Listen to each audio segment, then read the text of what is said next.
I wanted to do a video for Dragon Ball Z Kakarot, similar to the one I did for Jedi Fallen Order, explaining to you why I'm excited for this game. But in order for this video to make sense, I had to tell you something about myself from when I was a kid. Yeah, that's me, back in the 2nd grade. I was an adorable little lad, wasn't I? And I'm not lying when I tell you that almost every girl in this class had a crush on me. I'm telling y'all, man. Ooh. Moving on. So growing up as a kid, there were two things that I really loved. One of them was video games, but that doesn't really need to be explained. I mean, what kid didn't love playing video games growing up? If you didn't play video games as a kid, you lived a sad, terrible, awful, depressing life.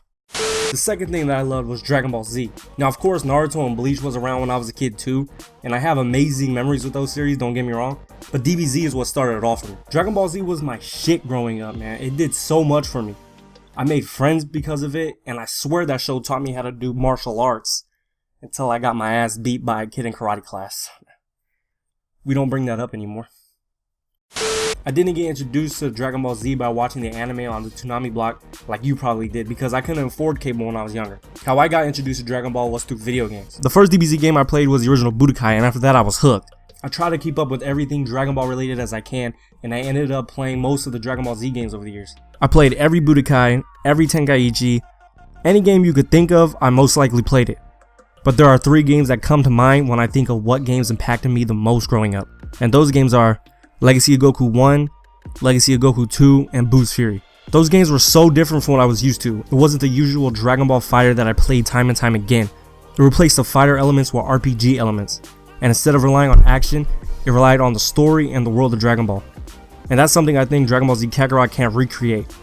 This game is basically a blown up version of those 3 games that have a very special place in my heart. I want to be able to take my time with this game, and from all the news that I've heard, it seems like I'm going to be able to. My boy Glide did a video saying that this game is supposedly to have around 85 to 105 hours worth of content. That's way longer than I thought it was going to be. Supposedly the main story will take around 30 to 40 hours to complete, and the rest is for side quests, exploration, and anything else that they decide to put in the game. See, now that's some dope news, because one of my worries for this game was that they were trying to make it seem like it was longer than it actually is.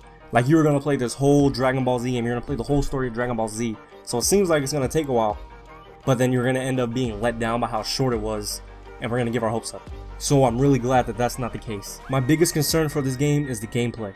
I want the exploration and the combat to be engaging, and from what I've seen in the trailers, it hasn't really done that for me. I'm hoping that will change once I get my hands on it and actually play the game, but for now I guess we'll see. Another concern I have is that this game is going to be too easy. I want this game to be hard. Pause. I want this game to be challenging to where I have to grind to get to certain points in the story. Like I want to get destroyed by a boss and then realize that I have to level up if I want to take down this dude. It doesn't have to be too hard, like trust me, I don't want like some Dark Souls shit, but I need something, a game that I have to put work in to beat it, you know? Like nobody wants an easy game. I know they're probably gonna have like a difficulty setting. The hardest one better be tough as shit, cause I don't want no easy game. The thing I'm least worried about for this game is the graphics. I mean, come on, who isn't? Like, you gotta be crazy if you think these graphics are trash. The graphics for this game are beautiful, man. CC2 really goes all out when it comes to these anime games. You can't expect anything less from the people that gave us the Storm series. This game looks like the anime is jumping right out of the screen. They did an amazing job recreating some of the shots from the show and the panels from the manga. The look of this game is on another level, and it's something that I know I'm going to enjoy every second of. So with that being said, am I excited for Dragon Ball Z Kakarot? Yeah. Now I know some people are disappointed that we're basically replaying the story of Dragon Ball Z for like the 100th time. But for me, it's not really about the story. For me, it's about the world. I just want to be indulged in the world of Dragon Ball Z. And I want to recreate some of those memories that I had as a kid, playing those games, like Legacy of Goku, Legacy of Goku 2, and Boost Fury. I just want to explore the world of Dragon Ball, interact with some of the characters that I love.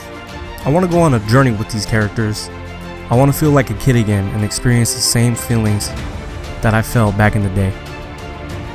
So yeah, you may be tired of playing the Dragon Ball story over and over again, but I don't think you're going to want to miss out on this one, because this might be the definitive Dragon Ball story game that we've gotten so far. And yes, This is why I'm excited for Dragon Ball Z Kakarot.